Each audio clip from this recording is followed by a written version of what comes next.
Welcome to Resource Review from here at the Science Museum in London. In this programme we aim to help you choose resources that make a real difference to your teaching. Today we'll be looking at resources for primary geography. And the resources we'll be reviewing are ACE, the Atmosphere, Climate and Environment website, and Barnaby Bear Key Activities book from the BBC. Later, with the help of our panel, we'll be reviewing how effective these resources are within primary geography. But first, let's see them in action.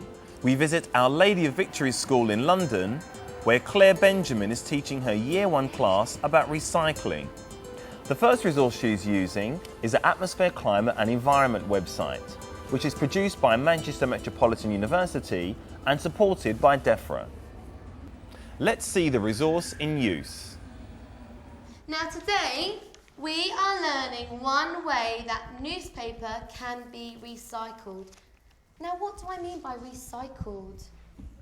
My name is Claire Benjamin and I'm a newly qualified teacher teaching at Our Lady of Victories, and I'm the Year 1 teacher. And what we are going to do today is each of us is going to make their own sheet of new recycled paper. Does that sound fun? Yes. Fantastic. Now, on your table you're going to find a bowl of water which has shredded up newspaper in it that has been soaking overnight. So hopefully it'll be nice and easy to break up.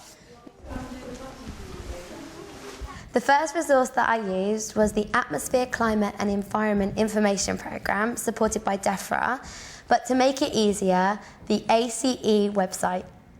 We've been learning about recycling as part of our geography topic for this term. We're learning about recycling.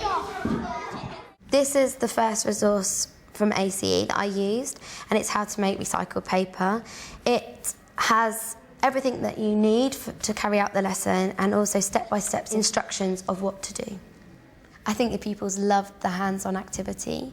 I think they enjoyed just getting their hands stuck into the paper pulp, and it was a really good experience for them to use the language and vocabulary related to talk about what they were doing, and they enjoyed working in the small groups, which was really beneficial for them when they're this age. In my opinion, this website is more for teachers' notes rather than for a Year 1 class. Possibly you could use the information sheets in a Year 3 class on an interactive whiteboard to go through as a whole class reading. The positive aspect of this resource is that it was simple to use and easy to navigate, and I was able to find the information quickly rather than having to hunt through books and things. Because they're not dry, so what do you think we're going to have to do next? We're going to have to wait because our paper's not going to be ready today. It hopes to be ready on Monday for us to take home, okay, and to do some writing on it. We've just seen the ACE website's information sheets in use to teach children how to make recycled paper. And to discuss it, we have our resource review panel. With me today are Jared Brading, Deputy Head Teacher and our Geography Specialists, Ray Barker, Director of the British Educational Suppliers Association, and Alan Mills, who's Head of Affiliation Network for the Specialist Schools Trust. Welcome to you all. So Jared, coming to you first, what are your initial thoughts of this website? I think it's a very easy to use website. It's a very clear, very simple site. The activities and the information sheets are very easy to access. You can take them through very simply. You can download them for paper copies. I like the fact there's games and puzzles that the children can play at the computer in the corner, or if you've got a computer suite, they can all play together. You can hit the trash, you can knock out alien clouds coming through, you can plug the ozone layer gap, the ozone gap. It's a very simple to use website. That's very colourful, very nice graphics, that sort of thing. Ray, what are your thoughts of this resource? It's a really interesting example of a website which can be used by all constituents, really, I think. So you've got here a supplementary resource. It's very much a supplementary resource for, I see it for teachers, basically, to give them the ideas. They can get the sheets, they can use these resources in their classroom. It's very much a step-by-step guide. But it's also capable of being used at home, which is a really great, great use of a website, I think. It's not just strictly educational in inverted commas, it's also fun as well. So as you said, parents could be seen to be using this at home with their kids. So it's kind of a nice link between home and school. It's what websites should be about, really. But is this, in your opinion, Alan, just another website, or is there something distinctive about it? I'm not absolutely sure, but I think the point that Ray made about it being primarily a teacher resource is absolutely right. But again, as Jared said, there are things that the individual student can go to. And it's a nice combination. I think the lesson we saw on the screen was clearly led by the teacher, but the resources that she found on that website obviously made it a lot easier for her. So I think it was a nice combination. It wasn't, at Key Stage 1, obviously the website is not going to be the primary source, it's going to be led by the teacher, but you seem to be able to see resources being nicely blended there. It looked attractive. I like the style of the website as well. Okay, so to summarise the pros and cons of this resource, how would you do that? I think the pros are that it's got something simple for what she needed the purpose for. For her purpose, it was very suitable. Lots of the website is a little bit advanced for Key Stage 1 children, but the games and activities are fun for them to do in the meantime. So it has, ups and downs. Okay, thank you.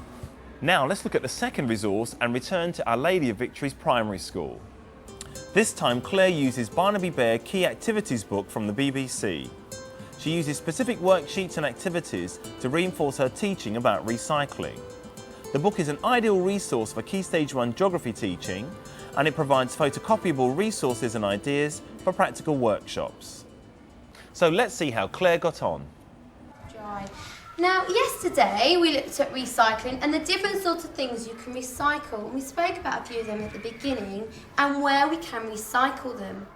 The second resource that I used today was Barnaby Bear's Key Activity book by the BBC.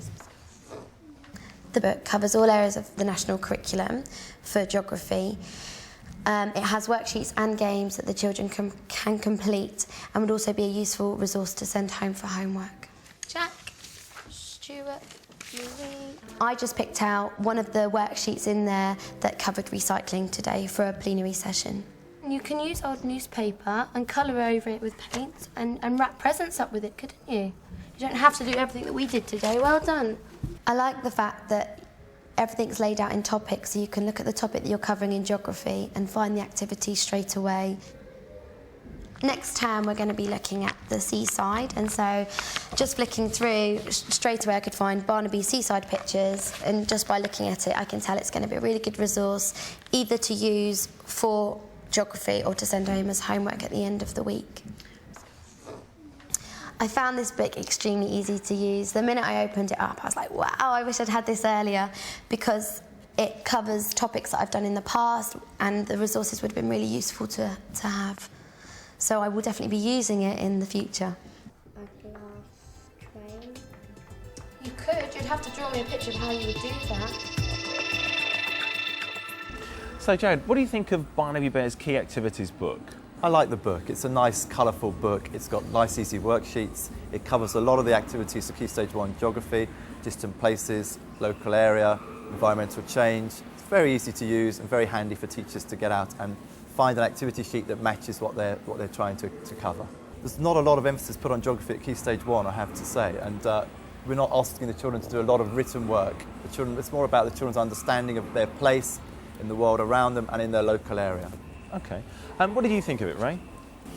It's a book of worksheets, and I think worksheets have a very bad reputation, but in fact, if they're very good, if they're really targeted, I think they're excellent for use in schools, and you'll find them in most primary school staff rooms. They're a central resource that teachers can go to when they need an idea, when they have to stand in for somebody, the last 10 minutes of a lesson, as Jared said. But I think if they're really carefully thought out, and these look to be really carefully thought out and matched to the curriculum. If you look in the front, there's all sorts of grids, there's all sorts of teacher notes. They're spot on where those particular issues are concerned, and as the teacher said on screen, they can take them home, they can talk to their parents about them, they can do that work in class. And yeah, there's always the colouring in option. I know it's a bad reputation thing in schools, but kids do like the character, they love the character, and I think if they can use the character to teach geographical principles and skills, then it's great. So are they the the right activities to be doing at this stage? Well, if they are matched to the curriculum, which is what they seem to be doing, it's not all they do. I think the reason why worksheets have a bad reputation is because of the death by worksheet syndrome. That's all you used to give kids. But the photocopyable now is something which is central in a school, and if it's targeted and it fulfills that particular objective and it helps the teacher do his or her job properly, then it's really easy to do that. It also is a kind of differentiated thing as well, because not all kids in class are at the same level. They're all doing different things, they're at different ability levels, and it's easier for the teacher to monitor that if that teacher knows that the sheet that they're giving that particular kid does this one very simple thing very well, and at least they know they're doing that, and I think that's a really important issue. Okay, now Alan, are you a fan of the book or are you a Barnaby fan, or both? Well, after this, I think I'm both. I think the joy of it is, Jared started to describe all the different topics that are covered, and there are a lot. He ran out of steam trying to remember them all, but there are a lot there. I think the joy of it is that Barnaby brings them all together, and it's important at that stage. There is a link. There's a link also to all the other resources, the videos and all the other bits and pieces that go with it. Identifiable character, a very likeable character. I think that's very important. So they were good topics. The worksheet basis of it, there's potential for misuse, but I don't think it was being used badly. Don't want to go on about the colouring yet again, but Barnaby's an obvious thing to use in that way, and it seemed to work very well. So the Barnaby link is the key thing there, and I think the way each of the topics was covered looked to me to be done very well indeed. Okay. So a fan, definitely. We've looked at 2 resources so far, but now let's move on to the part of the show where we have the opportunity to discuss other resources available for primary geography.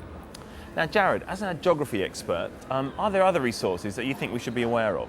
Yeah, the first protocol for any geography teacher in the Key Stage 1, 2 or even 3 and above is the Geography Association website. They developed the stuff for Barnaby Bear in the first instance. They've got a fantastic primary geography teaching handbook, and it's the first stop to find out about our latest resources for geography and all the things that are going on in geography. Okay. Do you have another resource? Yep, another good one is I found recently is the Development Education Centres. Leeds has one, Hull has one, Sheffield and Yorkshire. They have a good website out there. They have poster packs from Oxfam, Save the Children Fund, for sale or rent or loan. And it's a very good stop for teachers to come and collect a resource, hire it out, send it back. Okay. Is there any other resource you could tell us about? Yep, Pandora Publishing have another one on your local environment, which is another easy to use set of books that the teachers can take away, change the way they want to use their lessons, take bits out and use as they want to. Thanks. So to recap, we've seen 2 resources in use. ACE, the Atmosphere, Climate and Environment website, and Barnaby Bear Key Activities book from the BBC. So Jared, of the 2 resources that you've seen demonstrated today, which would you recommend? I like the website. I like the information sheets from it. They're nice and colourful, easy to access. But if I was going to use a teaching resource, I'd have to choose the Barnaby Bear Key Activities book. Just 32 worksheets. They fit nicely with lots of different topics on the geography curriculum. And that would be my choice. It's handy, easy to use, nice assessment tool. The children like Barnaby Bear anyway, and that would go down well. Thank you. So, the resource review recommendation for today is Barnaby Bear Key Activities book from the BBC. If you want further information on any of the products you've seen in today's programme, you can get it from our website, which is teachers.tv/resource review. Or to get in touch with us, you can email resourcereview@teachers.tv. So, all it remains me to do is to thank our panel and thank you for joining us. Goodbye.